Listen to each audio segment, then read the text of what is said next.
Nabi Muhammad Shallallahu Alaihi Wasallam.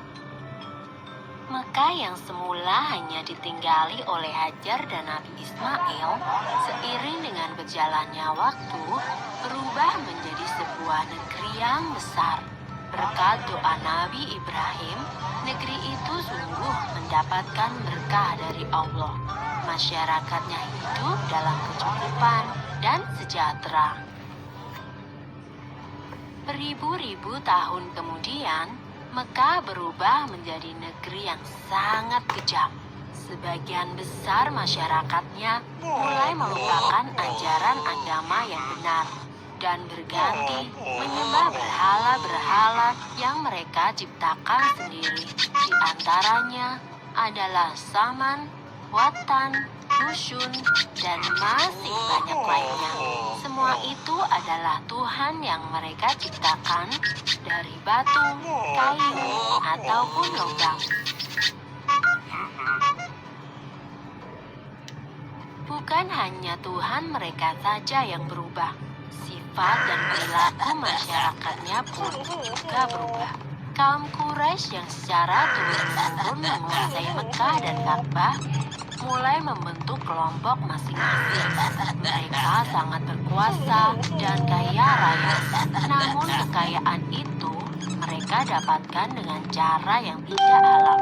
Merampok, menindas rakyat kecil, berjudi, curang dalam berdagang, dan perbudakan yang sangat kejam. Kaum Quraisy menganggap harta adalah segalanya. Bagi yang memiliki harta paling banyak, dialah yang akan menjadi pemimpin. Demi mencapai kehormatan dan kedudukan, mereka menghalalkan segala cara. Karena itu pula, mereka seringkali terlibat dalam perselisihan dan kadang-kadang menimbulkan perang antar saudara.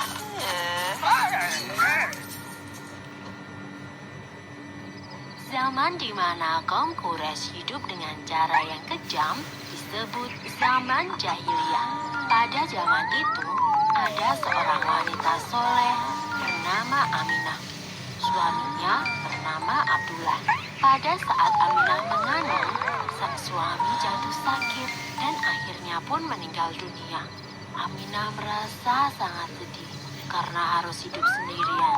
Pada suatu malam, ia bermimpi melihat bulan jatuh ke pangkuannya.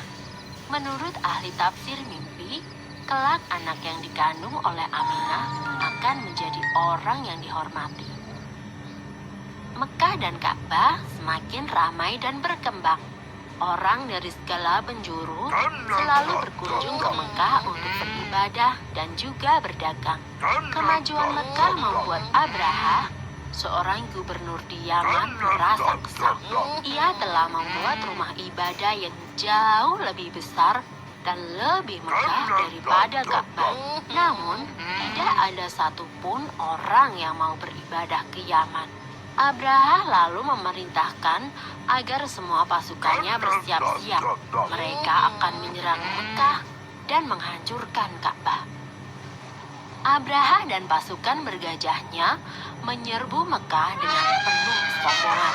Ketika ia akan menghancurkan Ka'bah, tiba-tiba datang ribuan burung ababil. Burung-burung itu membawa batu-batu berapi dari neraka. Kemudian, batu-batu itu dilemparkan ke arah pasukan gajah Abraha.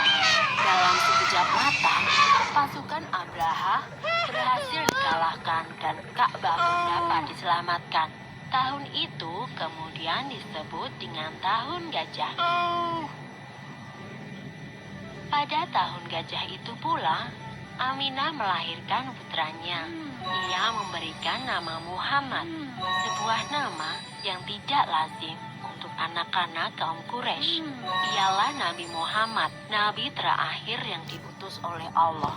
Ia dilahirkan pada hari Senin, 12 Rabiul Awal, Tahun Gajah. Selesai.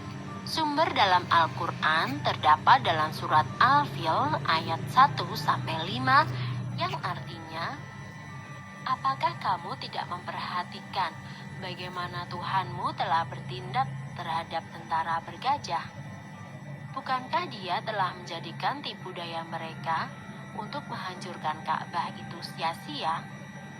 Dan dia mengirimkan kepada mereka burung yang berbondong-bondong, yang melempari mereka dengan batu berasal dari tanah yang terbakar.